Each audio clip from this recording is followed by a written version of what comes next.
জয় শ্রীকৃষ্ণ।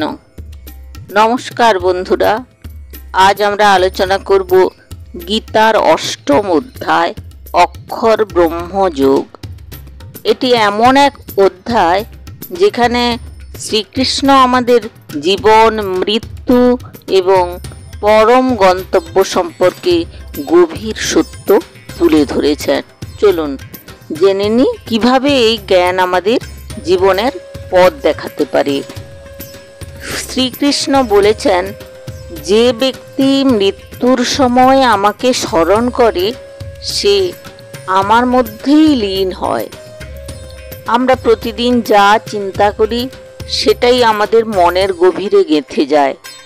তাই যদি সারা জীবন আমরা ঈশ্বর, সত্য, সৎকর্ম, আত্মজ্ঞান নিয়ে থাকি তাহলে মুহূর্তেও সেটাই আমাদের মনে আসবে, আর আমরা তখনই পরম গন্তব্যে পৌঁছতে পারি।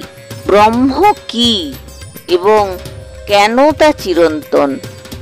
ব্রহ্ম মানে সেই চিরন্তন আত্মা যা কখনো নষ্ট হয় না, যা সব কিছুর ভেতরেও আছে আবার বাইরেও আছে। আমরা দেহ নয়, আত্মা। জীবন মানেই শুধুই কর্ম নয়, বরং নিজের প্রকৃত রূপ, সেই চিরন্তন আত্মাকে চিনে নেওয়া। ব্রহ্ম হলো সেই চূড়ান্ত সত্য যেখানে আমাদের আত্মা একত্র হয়। তাহলে ঈশ্বর প্রাপ্তির যে পথ, সেটি সহজ না কঠিন?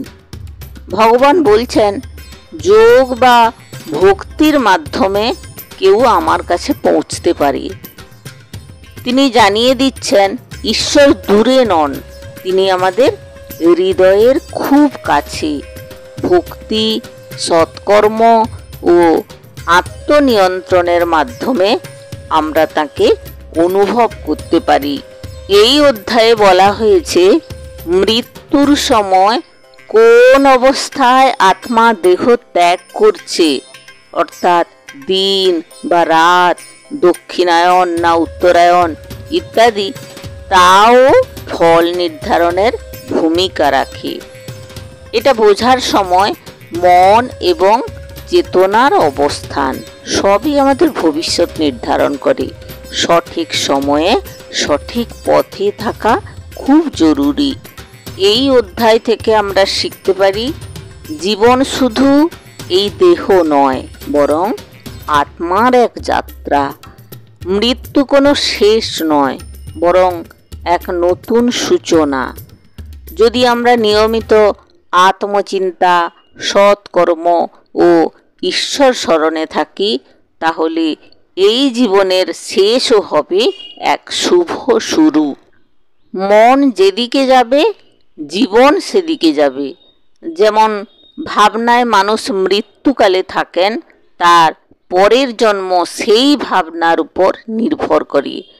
আমরা সারাদিন কি ভাবি, কি দেখি, কি শুনি, তার একটা প্রভাব পড়ে আমাদের অন্তর চেতনায়।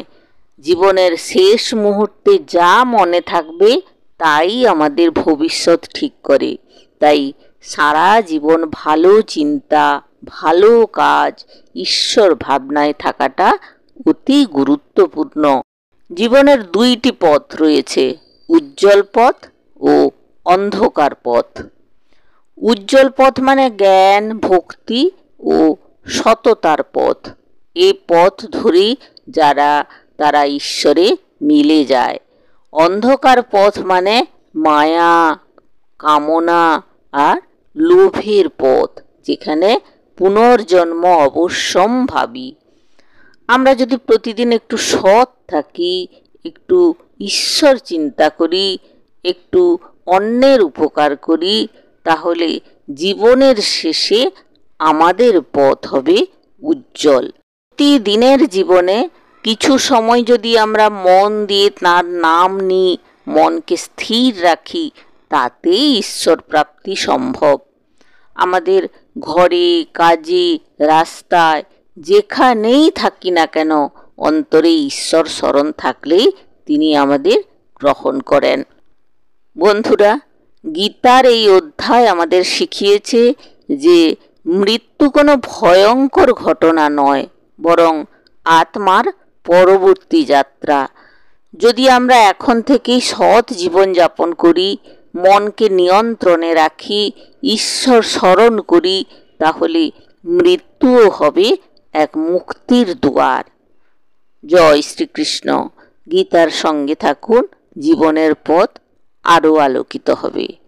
নমস্কার বন্ধুরা, থাকুন, সুস্থ থাকুন, আবার দেখা হবে পরের পর্বে। নমস্কার।